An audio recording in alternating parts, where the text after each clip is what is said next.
न काष्ठे विदिते दियो न पाषाणे न मुन्मय भावे विदिते दिवस्तस्मार् भावोहि कारणम् अंधन्तम परविशक्ति असंभूति मुपास्ते ततु भूय एवते तमुयो संभूतयाम रत इस्मालल्ला इल्लल्ले मित्रा वरुणा दिव्यांधर इल्लल्ले अरुणो राजा पुनर्ददा है मित्रु इल्लल्ला इल्लल्ले इल्लल्ला वरुणो मित्र सीत सकामा होतार मित्रु होतार मिंदर महासुरंदर अलल्लू जबे शरेठ परमपुन ब्रह्मान अल्लाह अल्लो रसूल मोहम्मद रख बरसी अल्लो अल्लाह लिंग छेदी शिखा है ना शमश्रुधारी सदूसका उच्चलापी सर्वभक्षी भविष्यति जनूनम विना कौलच्च पश्वस्तेषां भक्ष्या मतामम मुसलैनैव संस्कारा कुशैरी भविष्यति तस्मान् मुसलवन्तु हि जातियो धर्म दुष्का इति पैशाच धर्मस्य भविष्यति मया कुर्ता अहमेवा सौयमीदम वदाम दुष्टम देवे विरुद्ध मानोशिवी यम कामय तंतु मुग्रम कुर्णुमितम ब्राह्मणम तमुर्सितम सुमेधामो नो नौयसे नियसे सुक्ताया सादाया पता पर लवद रुचया रुचा आगिना पूर्ववी ऋषिविद्यु नूतनैरुता दावदशयाम शुक्ल प्रकाशस्य माधवे मासी माधवा जाते ददर शतुपुत्रम शतुपुत्रम अष्टमान सौ यदा यदा हि धर्मस्य गलानि भवति भारत अभ्युत्थानं धर्मस्य तदात्मानं सुरजाम यमो परित्नाय साधूनामो विनाशाय चतुष्कृतां धर्म संस्थापना थार्य संभवामि युगे युगे अल्लाहुम्मा सल्लि अला मुहम्मद व अला आलि मुहम्मद कमा सल्लैता अला इब्राहीम व अला आलि इब्राहीम इन्नका हमीदुम मजीद अल्लाहुम्मा बारिक अला मुहम्मद व अला आलि मुहम्मद कमा बारकता अला इब्राहीम व अला आलि इब्राहीम इन्नका हमीदुम मजीद उष्टरायस्या परवाहनो वधूमन्तु दिविर्दशा वर्षमार्थस्य निवीते द्युष्मान उपस्पर्शा ला इलाहा हरने पापम इल्लल्लाह परमपदम जन्म पे गुण प्राप्त अनुति जपे नाम मोहम्मदम यहाँ ना पक्षपात कछु राखो वेद पुराण संत मत भाखो सनवत विक्रम दू अनंदा महाकोक नस चतुर्पटंडा राजनीति बहुप्रीति दिखावे आपन मत सबका समझावे सुरन चतु सुदर्शन चारी तीन को वंश भयो अति भारी तब तक सुंदर मद्दी कोया बिना मोहम्मद पार न होया।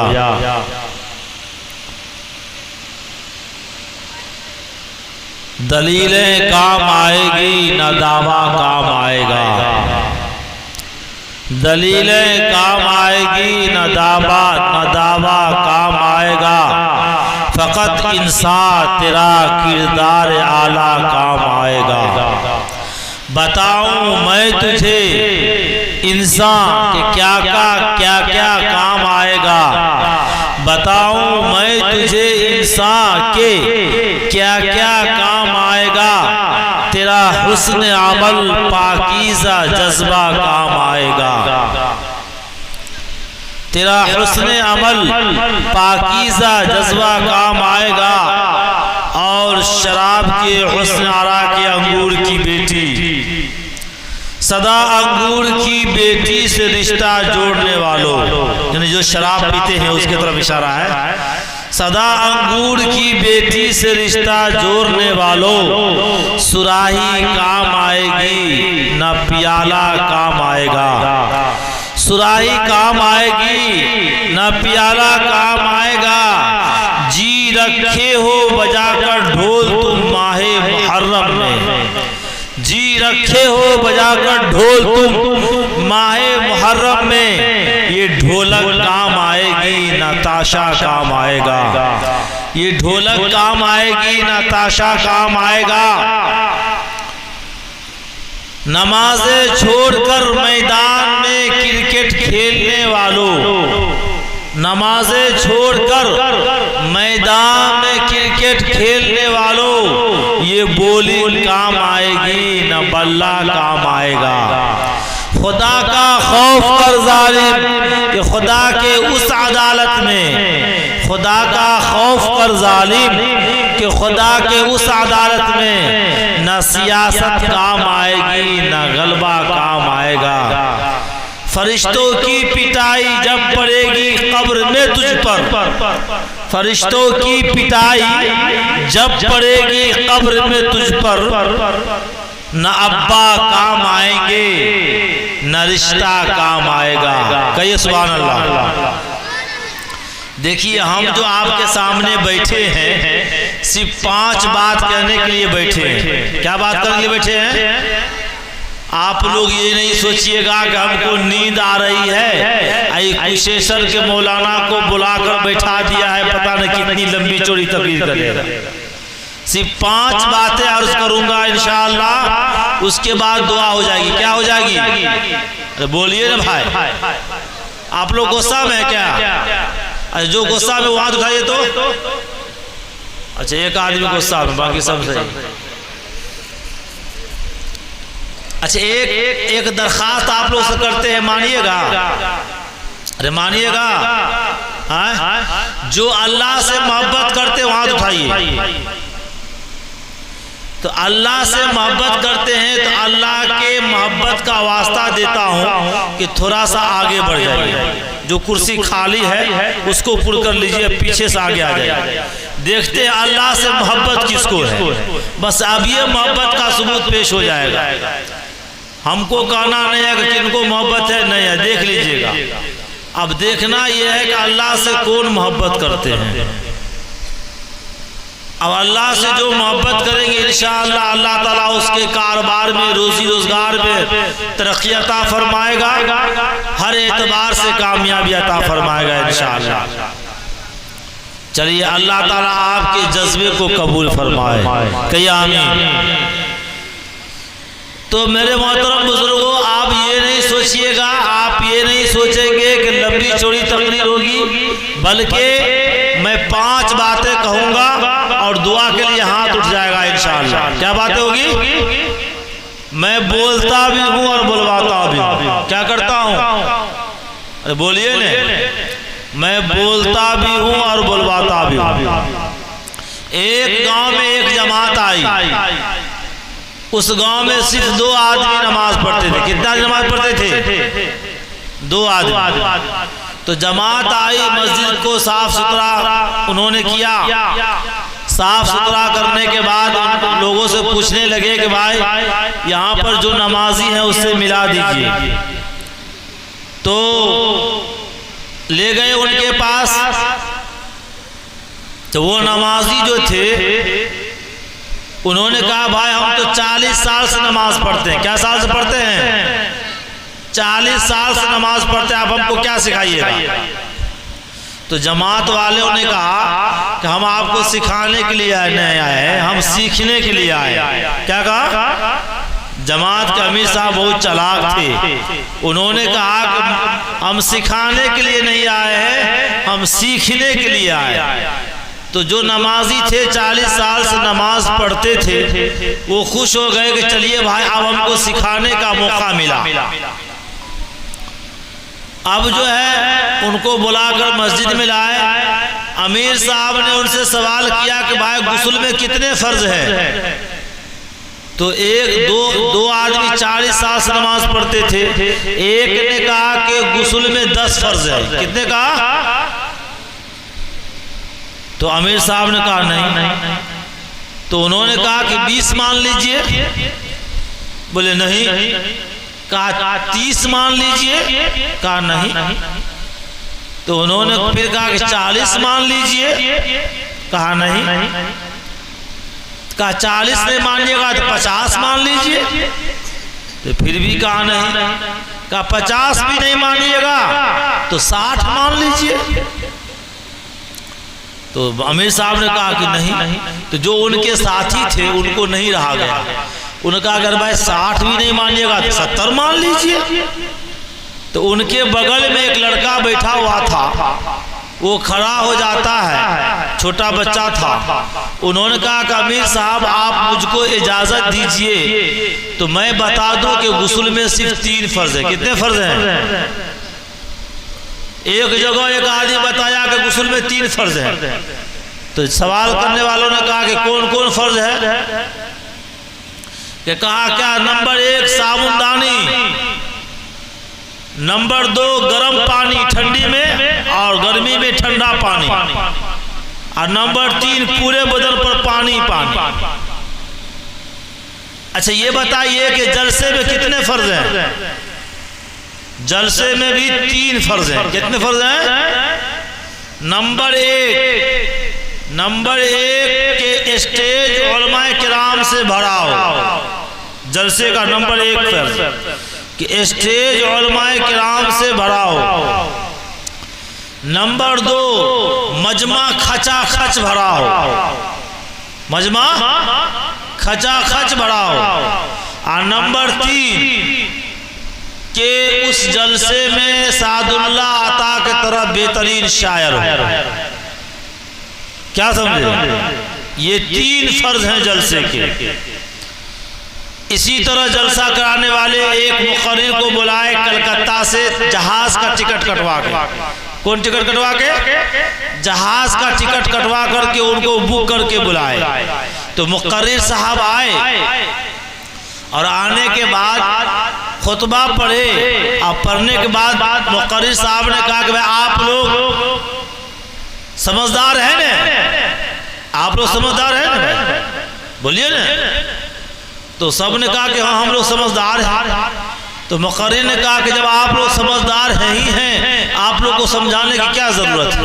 वो माँ अलैना इल्लल बलाग, नजर लिफाफा लेकर चले गए। फिर गांव वालों ने मशवरा किया कि भाई तो बहुत चालाक मौलाना है, इनको 40,000 रुपया बुलाने में खर्च हुआ, आई तकरीर नहीं सुनाई, चले गए। फिर दूसरी मर्तबा उनकी तारीख ली गई, जहाज का टिकट कटाकर भेजा गया, उनको बुलाया गया। तो सब गांव वालों ने मशवरा किया कि अब आएंगे और कहेंगे आप लोग समझदार हैं, कहेंगे नहीं हम लोग बेवकूफ हैं। क्या कहेंगे? हम लोग बेवकूफ हैं। तो दूसरी मर्तबा जब उनको बुलाया, ओ बाबू, ए लड़का, कहाँ जा रहे? आ रहे? अच्छा सुसु करने जा रहे हैं, आप लोग घबराइएगा नहीं। तो दूसरे मर्तबा जब उनको बुलाया गया तो उन्होंने आकर खुतबा पढ़ा। कहा क्या आप लोग समझदार हैं? तो सब उन्होंने कहा कि नहीं हम लोग बेवकूफ़ है। कहा जब आप लोग बेवकूफ़ है तो आप लोग समझाने से क्या फ़ायदा? वमा अलैना इल्लल बलाग, लिफाफा लेके चले गए। गांव वालों ने मशवरा किया, अरे भाई बहुत चालाक मौलाना है यार, 2 मरतबा बुलाए और तकरीर नहीं सुनाए। अच्छा तीसरी मरतबा उनकी तारीख ली गई और गांव वालों ने मशवरा किया कि आप अगर कहेंगे कि आप लोग समझदार हैं तो आधे लोग कहेंगे समझदार हैं, आधे लोग कहेंगे बेवकूफ़ हैं। तीसरी मरतबा वो आए, उनकी तारीख ली गई। तो आने के बाद खुतबा पढ़े और पूछते भाई आप लोग समझदार हैं? तो आधे लोगों ने कहा कि हम लोग समझदार हैं, आधे लोगों ने कहा कि हम लोग बेवकूफ़ हैं। तो मौलाना ने कहा कि जो समझदार है वो बेवकूफ़ को समझा दीजिएगा, वमा अलैना इल्लल बलाग, लिफाफा लेके चले गए। तो आप भी कहिएगा कि भाई प्रोफेसर के मौलाना आए, आप समझाए नहीं, चले गए। तो इसीलिए 5 बात कहकर मैं तकरीर ख़त्म कर दूंगा, लंबी चौड़ी तकरीर नहीं करूँगा।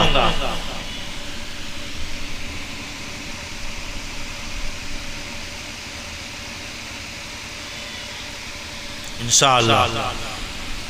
तो हमारे बाद जो आएंगे इंशाअल्लाह वो बयान मुख्तसर बयान करके दुआ कर देंगे इंशाअल्लाह। समझ गए? आप लोग घबराइएगा नहीं, हमारी तकरीर लंबी चौड़ी नहीं होगी, ठीक है ना? अच्छा, अभी भी बिहार के और हिंदुस्तान के कुछ इलाके में इमाम को तनख्वाह नहीं दी जाती है। क्या दिया जाता है? फसलाना और सालाना दिया जाता है। क्या दिया जाता है? बोलिए ना आप लोग, फसलाना और सालाना। अब मैं एक बात पे आ जाऊंगा कुछ देर में। तो मुजफ्फरनगर में एक इमाम को फसलाना दिया जाता था 80 कुंटल। कितना दिया जाता था? थोड़ा सा बोल लीजिए, हम कुछ ही देर बोलेंगे। 80 कुंटल कितना दिया जाता था? 80 कुंटल। वो इमाम साहब बहुत जमाने से इमामत कर रहे थे, बहुत दिन से इमामत कर रहे थे, कई साल से इमामत कर रहे थे। तो कुछ लोगों ने, गांव वालों ने उनको हटाने की साजिश की। क्या किया? हटाने की साजिश की। मीटिंग बैठाया कि भाई इस इमाम को हटा देना है। क्या करना है?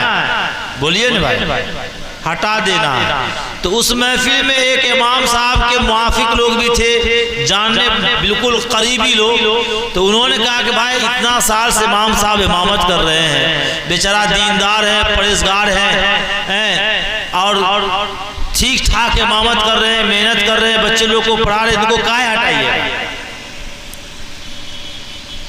तो गांव वालों ने कहा कि नहीं, इनको हटा देना है। तो उन्होंने कहा कि हटाने का कोई बहाना तो होगा। कहा इनको 80 कुंटल अनाज देते हैं। क्या कुंटल देते हैं? इस बार 40 कुंटल देंगे। बस गुस्सा में आकर खुद ही इस्तीफा दे देंगे। ये बात हो गई, ज़ोहर की अजान हो गई, सब लोग ज़ोहर की नमाज पढ़ने के लिए गए। इमाम साहब के बगल में जो इमाम साहब के खास आदमी थे वो बैठ गए। नमाज का वक्त हो चला था। इमाम साहब के कान में उनके मुक्तदी ने कहा, जो खास मुक्तदी थे, इमाम साहब एक बात मालूम है? कहा क्या? आपको हटाने की साजिशें चल रही है, आपको यहाँ से हटा दिया जाएगा। तो इमाम साहब ने जल्दी में कहा, चूंकि वक्त ज़ोहर का वक्त हो चुका था, जमात खड़ी होने का वक्त हो चुका था। इमाम साहब ने जल्दी में कहा कि मुझको जो हटाया जाएगा तो हटाने का कोई बहाना तो होना चाहिए। तो मुक्तदी ने कहा कि आपको 80 कुंटल जो अनाज मिलता है, तो इस बार आपको 40 कुंटल मिलेगा। कितना मिलेगा? बोलिए ना, 40 कुंटल अनाज मिलेगा। आप गुस्सा में आके खुद ही इस्तीफा दे दीजिएगा। ये मीटिंग में बात हो गई। बस मुअज्जिन साहब खड़े हो गए। गालिबन शासन के मुअज्जिन साहब की तरफ मुअज्जिन साहब थे, बेचारे खड़े हो गए, तकबीर कह दिए। तकबीर कहने के बाद जब तकबीर खत्म हुई, इमाम साहब भी मुसल्ला पर नमाज पढ़ाने चले गए। इमाम साहब नियत बांध लिए। क्या किए? नियत बांध लिए। एक रिकत पूरी किए, दूसरी रिकत पूरी किए। तो दूसरी रिकत जब पूरी करते हैं तो अत्तहियात में बैठते हैं। आप लोग बैठते क्यों नहीं? आप लोग खड़े हो जाते हैं, आप लोग बैठते हैं। दूसरी रिकत में पूरी करने के बाद अत्तहियात में बैठते हैं आप लोग। तो अत्तहियात में बैठे, अत्तहियात पढ़े, तो अत्तहियात पढ़ के तीसरी रिकत के लिए खड़े होना चाहिए। क्या होना चाहिए ज़ोहर की नमाज में? बोलिए ना भाई। अब वो इमाम साहब क्या किए? दूसरी रिकत में अत्तहियात पढ़ दिए, दरूद शरीफ पढ़ दिए, दुआए मासूरा पढ़ के कहते अस्सलामु अलैकुम व रहमतुल्लाह, अस्सलामु अलैकुम व रहमतुल्लाह। एक साहब खड़े होते हैं और कहते हैं इमाम साहब ये ज़ोहर की नमाज है, ज़ोहर की नमाज 4 रिकात होती है। इमाम साहब ने भी कहा कि मेरा फसलाना भी 80 कुंटल होता है। जैसा आपका फसलाना होगा वैसी मेरी नमाज होगी, जैसा आपका मजमा होगा वैसी मेरी तकरीर होगी। सही बात है गलत बात है? वहां जैसा उनका फसलाना था वैसी उनकी नमाज थी, यहाँ जैसा आपका मजमा होगा वैसी मेरी तकरीर। अब तो अल्लाह का करम है कि बहुत पढ़े लिखे लोग आ गए हैं। पहले के दौर में कहीं से आलिम गुजरते थे, मौलाना गुजरते थे, तो लोग छुरी पढ़ा कर रखा करते थे। क्या हजरत?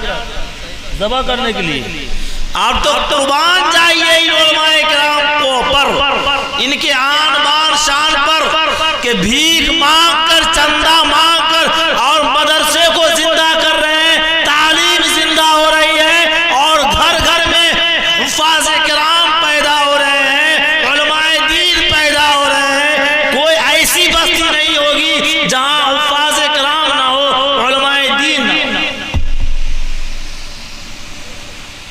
एक गांव में एक आदमी जनाजा रख करके एक और आदमी को भेजे कि जाइए मौलाना साहब को बुला कर लाइए नमाज जनाजा पढ़ाने के लिए।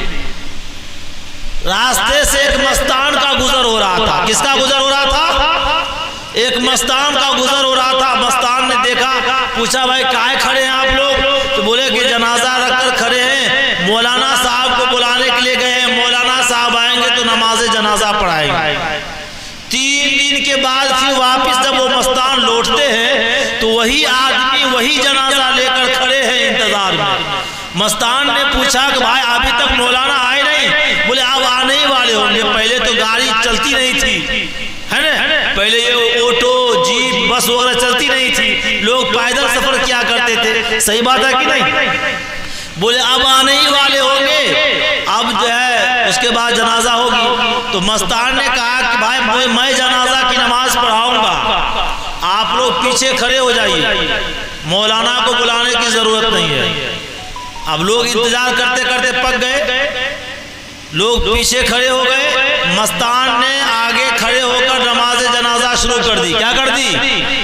अरे बोलिए ना भाई, नमाज जनाजा शुरू कर दी। और इसी तरह गर्मी थी जैसे अभी गर्मी हो पड़ रही है। अब बताइए ऐसी गर्मी जो अभी पड़ रही है, धूप में कोई आदमी चिलचिलाती धूप में 2 घंटा खड़ा रह सकता है बगैर किसी गर्ज के? तो बोलिए ना, बगैर कोई मकसद के खड़ा रहेगा? हाँ कोई काम है, मजबूरी है तो अलग बात। बेरे कैफ वो धूप में सबको खड़ा कर दिए मस्तान जी और आगे नमाजे जनाजा की नियत बांध लिए। आधा घंटा के बाद कहते हैं अल्लाहु अकबर। सब लोग हल्दरे हल्दरे बोले थे बाप किसके पाला पड़ गए, कैसे आदमी को पाला पड़ गया। आधा घंटा के बाद एक तकबीर हुई है और सबका पसीना पैर पर टपक रहा था। मौलाना साहब सब परेशान, या अल्लाह क्या होगा कि आज जो है आधा घंटा में एक तकबीर हुई है, फिर आधा घंटा के बाद कहते हैं अल्लाहु अकबर, दूसरी तकबीर फिर आधा घंटा के बाद। अब सब परेशान, फिर आधा घंटा के बाद तीसरी तकबीर कहते हैं अल्लाहु अकबर। सब तो पसीना में ऐसे भीग चुके थे जैसे लग रहा है कि पोखर से नाक ऊपर हुए। फिर आधा घंटा के बाद चौथी तकबीर कहते अल्लाहु अकबर, तब कहते अस्सलामु अलैकुम व रहमतुल्लाह, अस्सलामु अलैकुम व रहमतुल्लाह। सब लोग ब्रश करते, आपको जनाजा की नमाज पढ़ाने का तरीका मालूम नहीं है? 2 घंटा में आप जनाजा की नमाज पढ़ाते हैं। सब लोग पसीना में सराबोर हो गए, मालूम पड़ रहा है कि नाक से नाक आए। तो मस्तान ने कहा क्या आप समझते हैं मैं इसी की जनाजा की नमाज पढ़ाया हूँ? नहीं नहीं, मैं पूरे बस्ती वालों की जनाजा की नमाज पढ़ा दिया।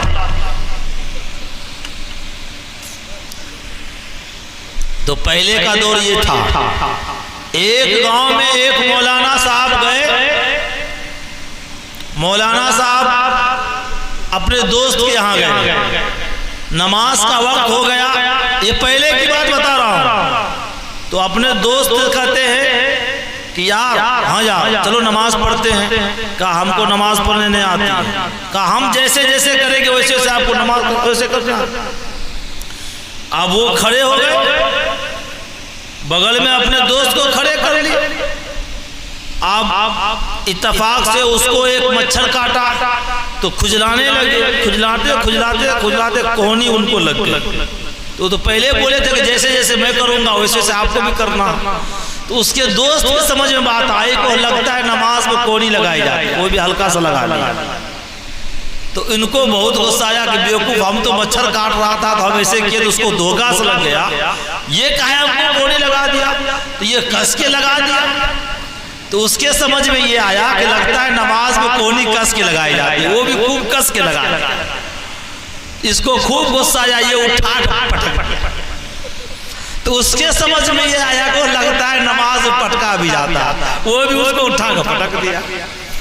बहुत देर तक उठम पटका होता रहा। बहुत देर के बाद बेगम साहिबा निकल कर आते तो देखते वो उसको पटक रहा है, उसको पटक रहा है, उसको पटक रहा है, उसको ऐसे नमाज पढ़ी जाती है। तब कहते हैं कि समझाइए इनको, हमको मच्छर काटा तो इसको कोहनी लग गई, हमको कोहनी लगा दिया। तो उन्होंने कहा कि आप ही तो कहे थे जैसे जैसे मैं करूंगा वैसे वैसे करना। तो शुक्र मनाइए, अल्लाह का शुक्र अदा कीजिए कि ऐसे ऐसे उलमा आ गए हैं कि आपको पकड़ पकड़ करके दीन की बात सिखाते हैं।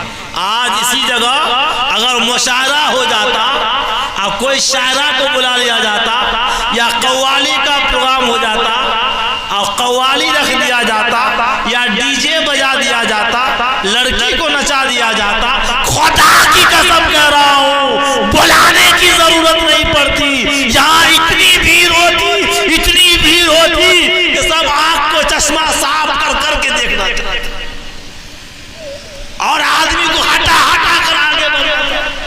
मगर आज दीन की महफिल सजी हुई है, दीन की बातें बताई जा रही है, कुरान की बातें बताई जा रही है, अररिया से शायर को बुलाया जा रहा है और उलमाए किराम को बुलाया जा रहा है, ऐलान किया जा रहा है।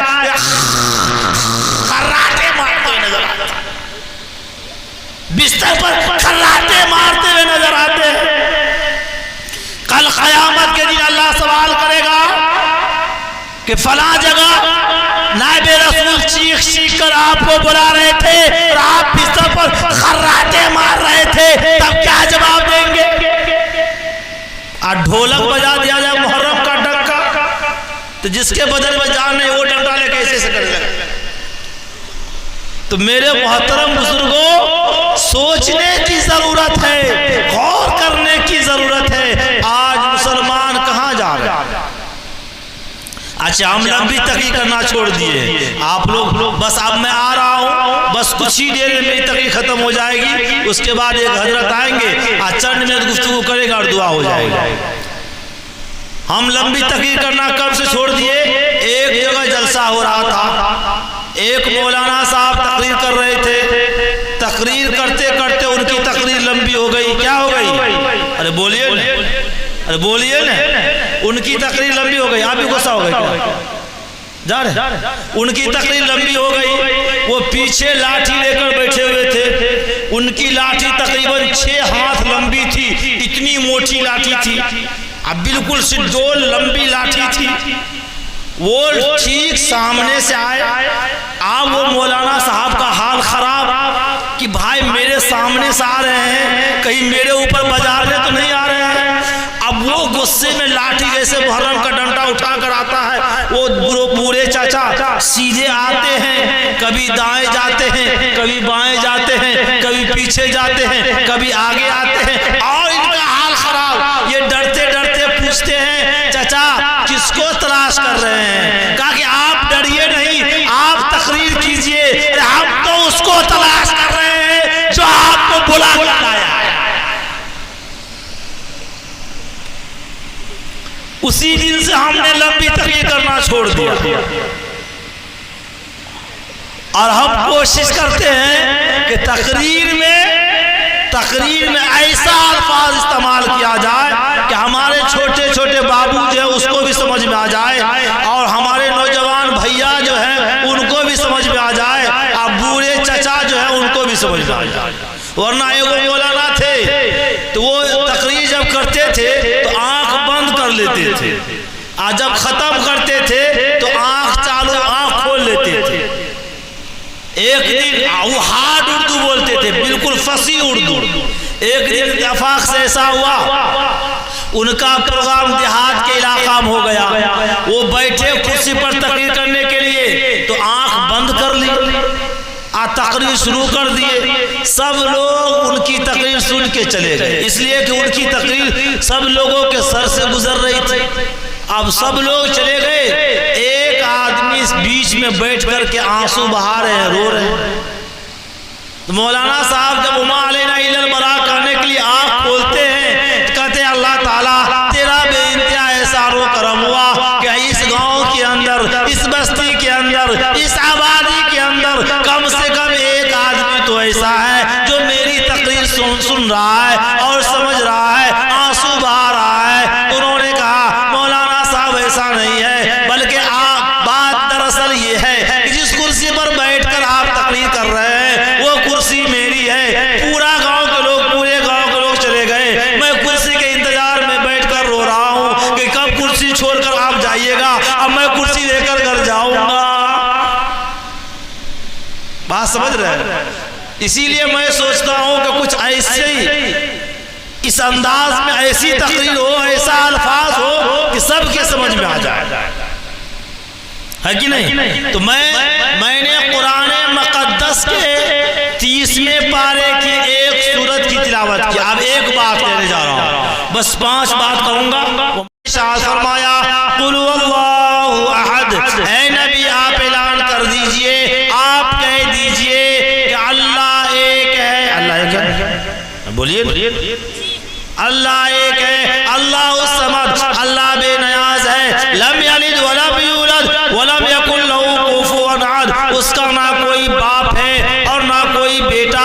वलम यकुल लहू कुफुवन अहद, उसका ना कोई हमसर है, उसका ना कोई साजी है, उसका ना कोई शरीक है। आप कहिएगा अब्दुल जब्बार कलीमी चतुर्वेदी, आप तो अरबी जानते थे, कुरान पढ़ना जानते थे, आपने कुरान में दलील दे दिया, कुरान समझा दिया। जिसको कुरान का इल्म नहीं, जिसको अरबी का इल्म नहीं, उसको क्या कहा जाएगा? तो हमारे बिरादरान वतन अगर कोई आपसे सवाल कर दे तो आप उनको कहिए हमारे बिरादरान वतन के पास कुछ पुस्तकें हैं, मोतबर पुस्तक जो वो समझते हैं, वो उसके पास वो पुस्तक है, उनके पुस्तक को उठाइए। उसके पुस्तक में अल्लाह के एक होने की दलील है, अल्लाह के एक होने का डंका बज रहा है, तौहीद का डंका बज रहा है। आप सबसे पहले अथर्ववेद उठाइए, अथर्ववेद में लिखा हुआ मिलता है स ऐसा एका विरधि का, वो ईश्वर एक है, हकीकत में वो एक ही है। और आगे बढ़िए, ऋग्वेद उठाइए,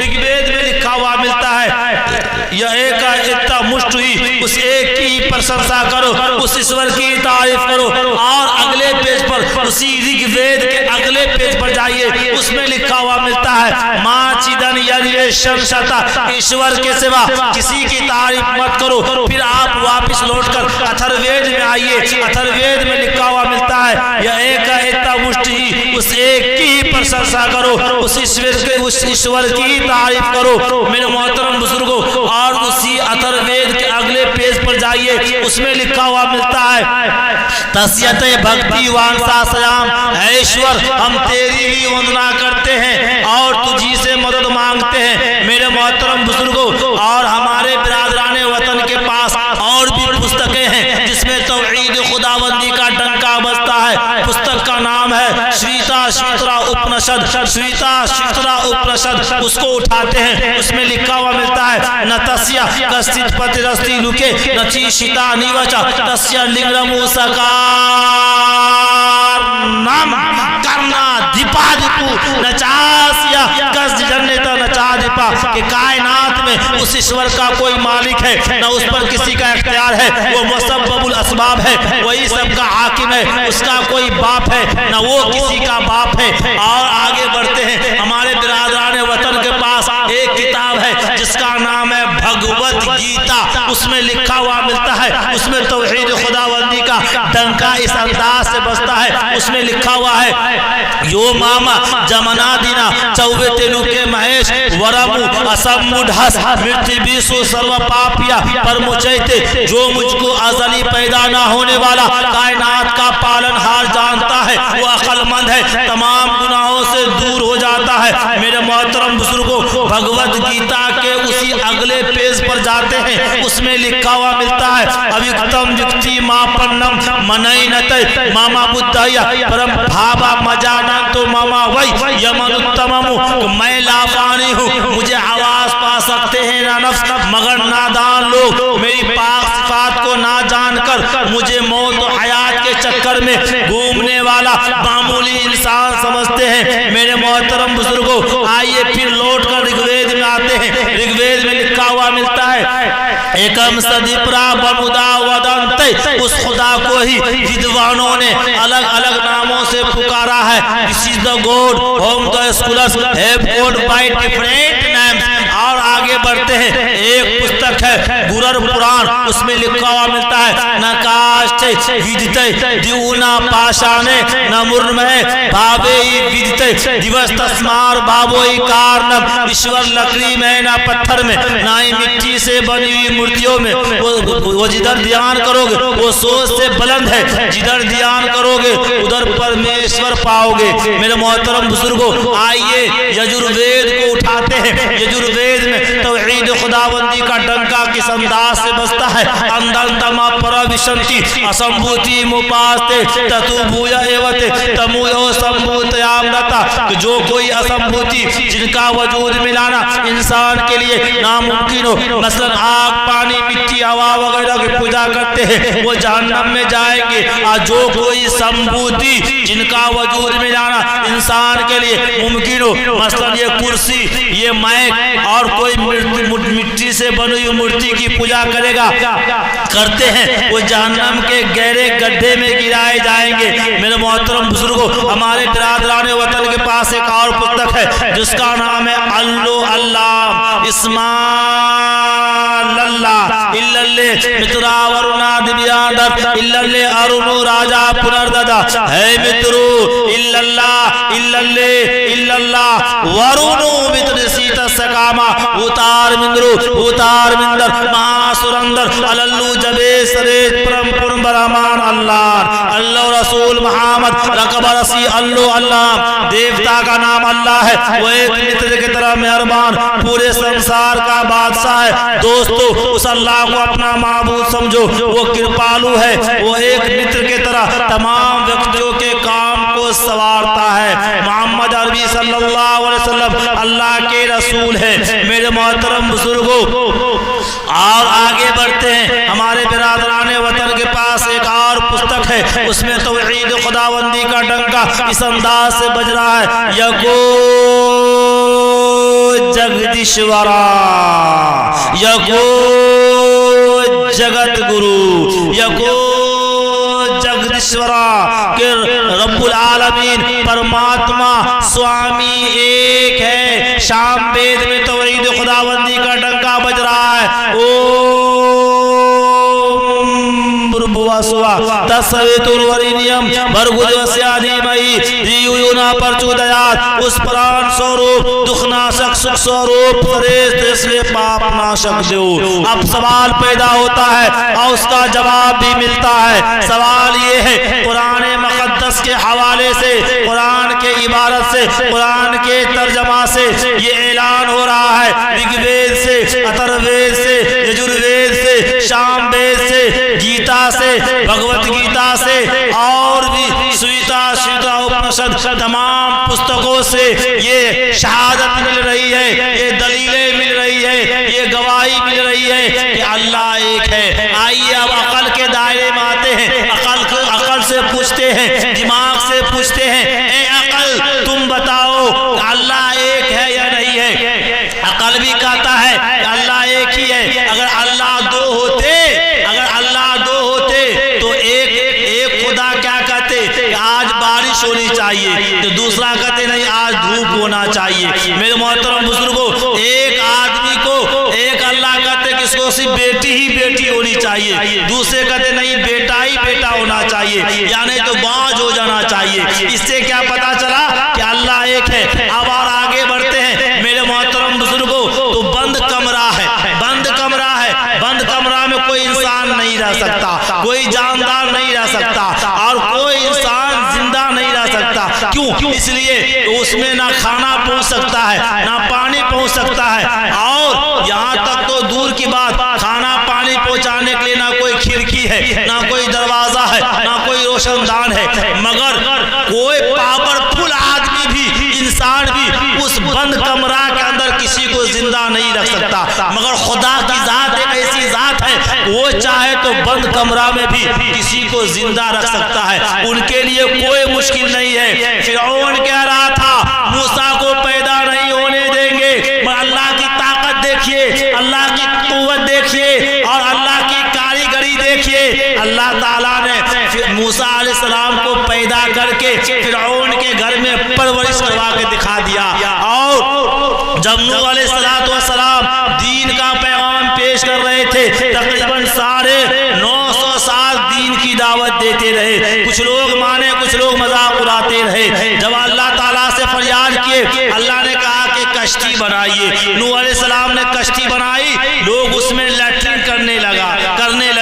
अल्लाह से दरखास्त करते हैं, ए बारी ताला, लोग मेरा मजाक उड़ा रहे हैं, इस कश्ती में लैट्रिन कर रहे हैं। अल्लाह ने क्या कहा, ए नूह, जो उसमें लैट्रिन कर रहा है, जो उसमें गलाजत फैला रहा है, उसी से मैं साफ नहीं कराया तो मेरी खुदाई क्या।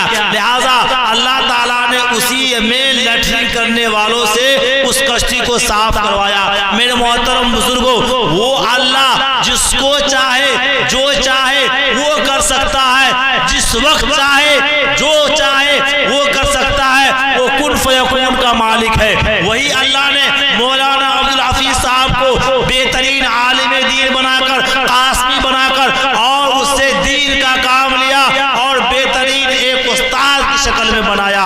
वही अल्लाह अब्दुल जब्बार कलीमी को अब्दुल जब्बार कलीमी चतुर्वेदी बनाकर पूरे हिंदुस्तान का सफर करवाया और करवा रहा है। वही अल्लाह जनाब कारी सादुल्लाह अता को बेहतरीन आवाज देकर, बेहतरीन शार बनाकर पूरे हिंदुस्तान का सफर करवा रहा। उससे पूछिए, सादुल्लाह साहब, क्या आप अल्लाह ताला को दरखास्त दिए थे कि अल्लाह ताला मुझको शायर बनाइएगा? तो वो कहेंगे नहीं, मैं दरखास्त नहीं दिया था, अल्लाह ने अपनी मर्जी से मुझको शायर बनाया। हमसे पूछिएगा अब्दुल जब्बार कलीमी, क्या आपने अल्लाह को दरखास्त दिया था कि मुझको आप अब्दुल जब्बार कलीमी चतुर्वेदी ही बनाइएगा? तो मैं कहूँगा मुझको क्या मालूम, अल्लाह अपने फजल से मुझको चतुर्वेदी बनाकर पूरे हिंदुस्तान का सफर करवाया। यहाँ के उलमा से पूछिए, यहाँ के इमामों से पूछिए कि आपने दरखास्त दिया था या पैरवी लगवाया था?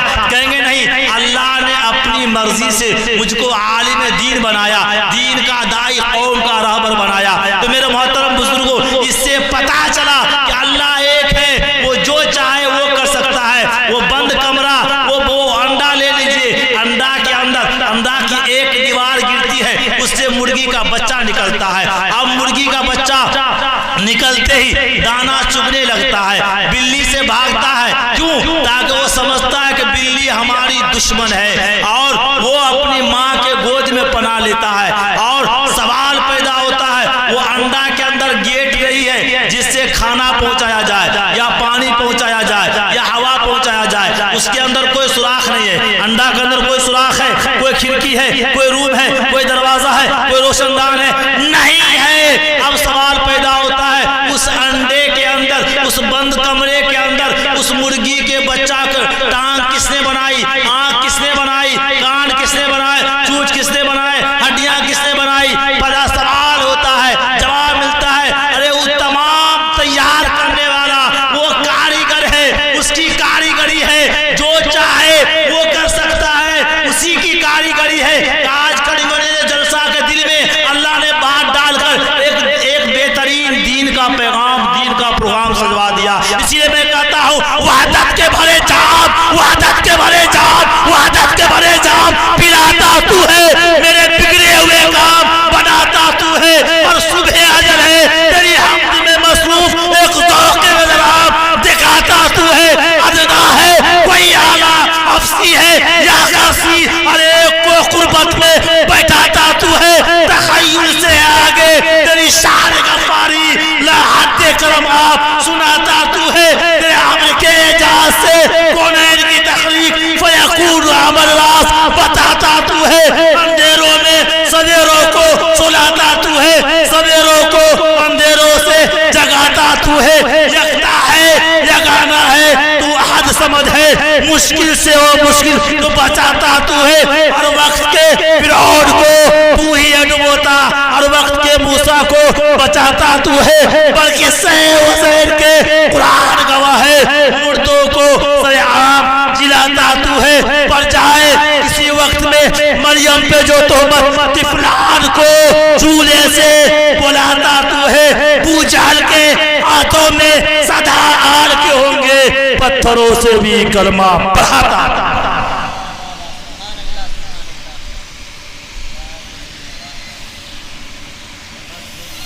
अब सवाल पैदा होता है, आप लोग जवाब दीजिए। तमाम तर दलीलों से, तमाम तर सबूतों से, अक्ल को भी फिक्र में डालकर ये पता चला कि अल्लाह एक है। हुआ कि नहीं? अरे बोलिए, आप लोग गुस्सा में क्या? अरे बोलिए। एक नौजवान की शादी हुई तो वो नौजवान शादी के बाद काम करना छोड़ दिया। तो जो काम करना छोड़ दिया उसको क्या कहता है? निकम्मा। क्या कहता है? अरे बोलिए ना भाई, निकम्मा। उनकी बीवी उनसे बहुत परेशान रहती थी, वो कोई काम करता ही नहीं था। तो उनकी बीवी ने कहा, बार बार कहा कि भाई आप काम कीजिए, काम कीजिए, वो काम करता ही नहीं था। मगर जब खाना का वक्त होता तो वो आता, खाना खा लेता, 9-11 हो जाता। मगर जब खाना खाने के लिए घर आता तो मायूसी के साथ आता, सर झुका करके आता। क्या करके आता? बोलिए न, सर झुका करके आता। एक दिन सर उठा करके आया, हंसते हुए आया, मुस्कुराते हुए आया। बीबी ने पूछा, भाई क्या बात है, आज मुस्कुराते हुए बंदा आ रहा है, लगता है कुछ हाथ लगा है क्या? तो बीबी ने पूछा कि भाई क्या बात है, आप मुस्कुराते हुए आ रहे हैं? तो उन्होंने कहा कि मैडम मैंने आज 500 रुपये की शर्त जीत ली है। कितने रुपये की? तो बोलिए ने, चाय वाला बहुत परेशान है, चाय वाला को हम कुछ नहीं करते, इसलिए कब चाय वाला कौन उस कुर्सी पर बैठ जाए, इसीलिए उसको कुछ कहना बेकार है। ऐसे तो बीबी से वो सबर कहता है कि भाई मैं एक साहब से 500 रुपये का शर्ट जीत गया हूँ। बीबी ने कहा कैसे? कहा देखो ने, एक आदमी कर रहा था 12 दूनी 24 होता है, मैंने कहा 12 दूनी 25 होता है। तो बीबी सर पकड़ के बैठ गई कि ये तो 500 रुपये की शर्त हार के आया है, कहता मैं जीत गया हूँ। कहा अरे यार आप तो शर्त हार गए इसलिए कि 12 दूनी 24 होती है, 25 नहीं। आपने कहा 12 दूनी 25 होती है, उसने कहा 12 दूनी 24 होती है। तो 12 दूनी 24 से तो होता है, 25 कहाँ होता है? आप हार गए। तो क्या कहता है, मैडम अरे मैं हारा कैसे? मैं 12 दूनी 24 मानूंगा तब तो, मैं मानूंगा ही नहीं तो हारूंगा कैसे? तो मानने के लिए 100 दलीलें हैं। सामने वाला अगर दलील मान जाए और समझ जाए तो काफी है, एक दलील काफी है। अच्छा ये बताइए कि अल्लाह ताला ने पूरी दुनिया को बनाया, अरे अल्लाह ने बनाया, तो बोलिए ना भाई, कोई खामी नजर आती है आपको? कोई नुक्स नजर आता है? बताइए ना भाई, बोलिए ना। कोई माय का लाल कारीगर होगा, मेमार होगा, कितनों अच्छी बिल्डिंग बन जाएगी, कोई ना कोई उसमें कमी क्या निकाल देगा? उससे बढ़िया कारीगर आएगा, कहेगा यहाँ पर ये फूल पत्ती नहीं चलना चाहिए था, यहाँ पर ऐसा होना चाहिए था। मगर अल्लाह की कारीगरी ऐसी कारीगरी है कि कोई माय का लाल उस कारीगरी में कोई जर्रा बराबर खामी नहीं निकाल सकता, नुक्स नहीं निकाल सकता, कमी नहीं निकाल सकता। एक आदमी था जरूरत से ज्यादा अक्लमंद। क्या था? जरूरत से ज्यादा अक्लमंद। उन्होंने क्या कहा कि अल्लाह ताला तो सब कुछ ठीक बनाया, एक के गो गड़बड़ कर दिया। कहा क्या? अपने दोस्त से कहा क्या गड़बड़ किया? कहा क्या कि देखो अल्लाह ताला ने आम को भी बनाया। आप लोग आम खाए इस साल? जो नहीं खाए हाथ उठाइए तो, और सब आदमी खाए। तो आम खाए हैं तो वो जरूरत से ज्यादा जो अक्लमंद था, उन्होंने कहा क्या अल्लाह ताला ने आम का फल इतना छोटा बनाया, आम छोटा न होता है, अब पेड़ इतना बड़ा बनाया, तरबूज को इतना बड़ा बनाया, तरबूज का पौधा इतना छोटा, इतना कमजोर, यही गड़बड़ कर दिया अल्लाह। तो आम का पेड़ बड़ा है तो उसका फल भी बड़ा होना चाहिए, खाने में मजा आ जाता है। तरबूज का पौधा जो लत्ती होती है वो कमजोर होती है, छोटी होती है, तो वो तरबूज इतना बड़ा, आम कितना बड़ा होना चाहिए, यही गड़बड़ कर दिया। बाकी सब ठीक किया। ये अपने दोस्त से कहा, उसके बाद वो चला ससुराल। कहाँ चला? ससुराल। और पहले ये ऑटो जीप वगैरह नहीं चलती थी, बोलोरो वगैरह नहीं चलती थी। आओ सलमान खान एक फिल्म निकाला था, उसमें टकला बन गया था, वो भी टकला बन गया है ना। वो फिल्म निकाला सलमान खान, बड़ा बड़ा बाल बना करके, और बीच में मांग फाड़ लिया, तो नौजवान बीच में मांग फाड़ लिया, तो वो टकला छिला करके चला ससुराल। वही दोस्त के साथ जिसको बोला था कि अल्लाह ताला ने सब कुछ ठीक बनाया, एक के वो गड़बड़ कर दिया। तो ससुराल गया तो पैदल जा रहा था, रास्ते में आंधी आई, तूफान आया, तो दोनों दोस्त आम के पेड़ के नीचे बैठ गए। तो जो जरूरत से ज्यादा अक्लमंद था वो कहा था जो अल्लाह सब कुछ तो ठीक बनाया, एक को गड़बड़ कर दिया कि आम को छोटा बना दिया, तरबूज को बड़ा बना दिया। आम इतना बड़ा होना चाहिए, तरबूज इतना बड़ा होना चाहिए। तो आम के पेड़ पर जो बैठा है नीचे, तो इत्तेफाक से अल्लाह का करम देखिए। अरे अल्लाह के लिए तो कोई मुश्किल नहीं है। जब पानी के अंदर मछली, अब मछली के पेट में यूनुस अलैहिस्सलाम को अल्लाह जिंदा रख सकता है, तो उनके लिए कोई मुश्किल है? कोई मुश्किल नहीं। तो अल्लाह का करम देखिए कि आंधी चली, तूफान आया, और पेड़ के नीचे जो डर से बैठा, तो ठीक आधा किलो का आम, बाज़ उलमा ने कहा कि 1 पौवा का आम ठीक टकला के बीच में गिरा। जैसे गिरा का बाप रे बाप बाप दोस्त, अरे अल्लाह ठीक बनाया, अल्लाह ठीक बनाया, हमसे भूल हो गया, अरे अल्लाह की कारीगरी में कोई कमी नहीं है। कहा दोस्त क्या हुआ?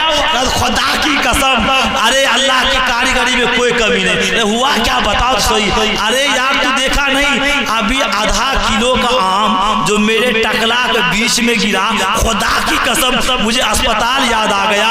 अगर यही आम अगर 10 किलो का होता तो आज तो हम स्मशान घाट में होते। तो इससे पता चला कि अल्लाह की कारीगरी में कोई कमी नहीं। एक अल्लाह है जो पूरे संसार का पालनहार है। तो आप बताइए अल्लाह की इबादत करनी चाहिए कि नहीं करनी चाहिए? उनसे मुराद मांगनी चाहिए कि नहीं मांगनी चाहिए? इधर उधर भटकना चाहिए? नहीं भटकना चाहिए। इसीलिए हम कहते हैं अल्लाह ही अल्लाह बोल प्यारे, अल्लाह ही अल्लाह बोल, सबसे अफजल जिक्र है तेरा, बाकी है सब झोल। अल्लाह ही अल्लाह बोल प्यारे, अल्लाह ही अल्लाह बोल। पढ़ ले नमाज़े, कर ले तिलावत, समय ना तू फिर पाएगा, गया वक्त फिर हाथ ना आए, बाद में तू पछताएगा। उक़बा की तैयारी कर ले, करना डालम डोल, अल्लाह ही अल्लाह बोल प्यारे, अल्लाह ही अल्लाह बोल। वही है खालिक, वही है राज़िक, और वही तो दाता है। वही है खालिक, वही है राज़िक, और वही तो दाता है। जितना जिसके भाग में लिखा वो उतना ही पाता है। औरों के मालों पे ना कर नियत डामाडोल, अल्लाह ही अल्लाह बोल प्यारे, अल्लाह ही अल्लाह बोल। वो जिसको चाहे तख्त बख्श दे, चाहे छीन ले ताज, वो जिसको चाहे तख्त बख्श दे, चाहे छीन ले ताज। ऋषि मुनि वली कलंदर सब उसके मोहताज, ऋषि मुनि वली कलंदर सब उसके मोहताज। छोड़ के अपने मालिक का दर, छोड़ के अपने मालिक का दर, इधर उधर ना डोल, अल्लाह ही अल्लाह बोल प्यारे, अल्लाह ही अल्लाह बोल। कौन है शिया, कौन है सुन्नी, कौन वहाबी, कौन है शिया, कौन है सुन्नी, कौन वहाबी, कौन है 24, कौन है 24, कौन है 26, कैसी फिरका बंदी, कौन है 24, कौन है 26, कैसी फिरका बंदी। शिर्क को बिदअत छोड़ के कर ले सुन्नत की पाबंदी, नहीं तो वरना हश्र में बातिन खुल जाएगी पोल, नहीं तो वरना हश्र में बातिन खुल जाएगी पोल। अल्लाह ही अल्लाह बोल प्यारे, अल्लाह ही अल्लाह बोल। तो अल्लाह की इबादत करेंगे इंशाअल्लाह। एक बात हो गई, अल्लाह की इबादत करेंगे, एक अल्लाह के सामने झुकेंगे, एक अल्लाह से औलाद मांगेंगे, एक अल्लाह से रोजी मांगेंगे, एक अल्लाह से दौलत मांगेंगे, एक अल्लाह से लड़का मांगेंगे, एक अल्लाह से लड़की मांगेंगे, एक अल्लाह से इज्जत मांगेंगे, एक अल्लाह से शोहरत मांगेंगे, एक अल्लाह से जो ख्वाहिश होगी वो मांगेंगे, किसी के आगे हाथ नहीं फैलाएंगे। श्री रामचंद्र जी को जब 14 वर्ष का वनवास हुआ था और वो जब जंगल में यानी वन में रहने लगे तो उनकी मुलाकात सबसे पहले हनुमान जी से हुई थी। किससे हुई थी? हनुमान जी से हुई थी। हनुमान जी एक ही मुलाकात में श्री रामचंद्र जी के पक्के भगत बन गए और हनुमान जी ने रामचंद्र जी से कहा, रामचंद्र जी मैं किसकी इबादत करूं और किस तरह करूं? क्या मैं आपकी इबादत करूं या कोई और खुदा है, कोई और ईश्वर है, मैं उसकी इबादत करूं? तो श्री रामचंद्र जी ने क्या कहा, ऐ हनुमान तुम मेरी इबादत हरगिज ना करना और तुम उस खुदा की इबादत करना जिसने, उस ईश्वर की इबादत करना, उस गॉड की इबादत करना, उस परमात्मा की इबादत करना, उस स्वामी की इबादत करना जिसने हमें भी पैदा किया है और तुम्हें भी पैदा किया है। एक पुस्तक है उसका नाम है श्री राम अमृत है। रामचंद्र जी के लिखे हुए के इस वाक्य को तहरीर किया है अमृत, श्री रामचंद्र अमृत उस किताब का नाम है। उस किताब में लिखा हुआ है उस किताब में लिखा हुआ है, क्या लिखा है? प्रथमा तारका चैवादिति अंतर के चंद्रुका तिथि दंड मुझते चतुर्था अंतरगम चंद्रुका ओम मिथि ज्योति रूप का। उसमें क्या लिखा हुआ है? इस किताब में लिखा हुआ है प्रथमा तारका चैवादिति अर्थे चंद्रुका तिथि दंड मुझते चतुर्था कुंडला कर्णम मति चौदतम। इसमें क्या लिखा हुआ है कि सबसे पहले खड़े हो जाओ, प्रथमा तारका सबसे पहले खड़े हो जाओ, दूसरे नंबर पे रुकू करो, तीसरे नंबर पे कुंडली मार के बैठ जाओ जिस तरह सांप कुंडली मार के बैठता है, चौथे नंबर पे सजदा करो, पांचवें नंबर पे मुराकबा में इस तरह बैठ जाओ कि ईश्वर के सिवा कोई नजर ना आए। श्री राम किंतु अमृत के अंदर ये लिखा हुआ है प्रथमा तारका चैवादिति अर्थे चंद्रुका तिथि दंड मुझते चंद्रुका ओम मिथि ज्योति रूप का।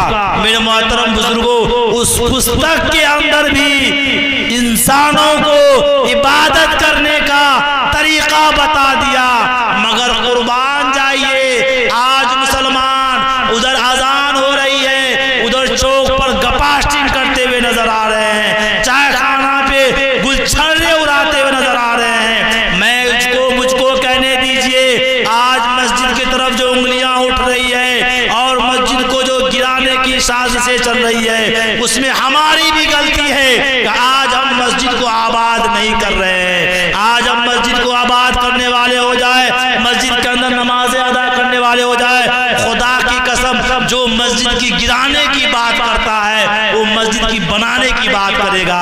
और वो कब होगा? जब हम पक्के और सच्चे मुसलमान हो जाएंगे तब होगा। आज हम नाम के मुसलमान हैं, काम के मुसलमान नहीं है। नाम के मुसलमान मत बनिए, काम के मुसलमान बनिए। आज जब काम के मुसलमान बनेंगे तो क्या होगा?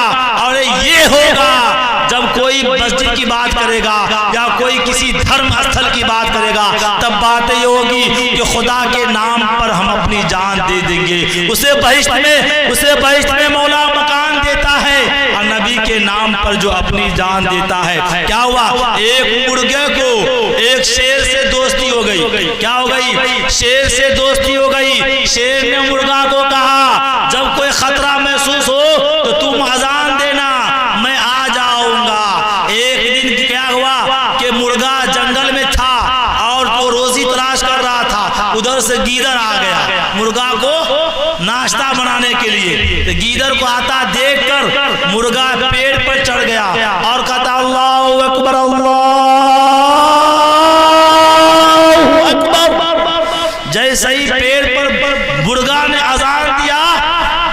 तो गीदड़ ने क्या कहा, आओ ने नीचे नमाज पढ़ेंगे।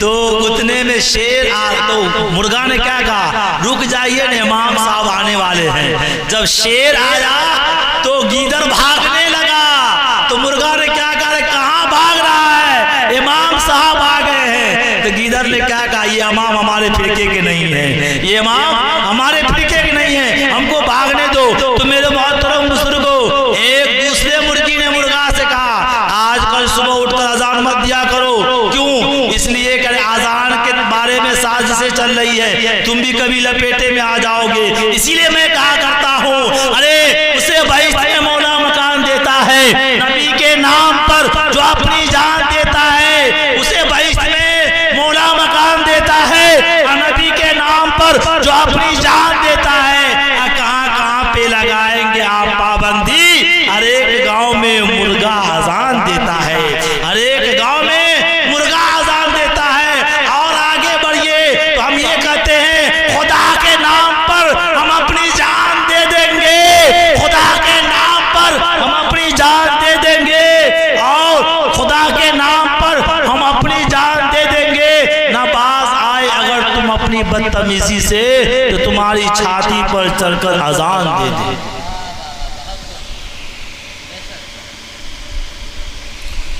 बस इंशाअल्लाह अब आखिरी बात मैं कहता हूँ, हम तो वक्त का ख्याल नहीं रखे थे, ध्यान बात जब चलने लगी, आखिरी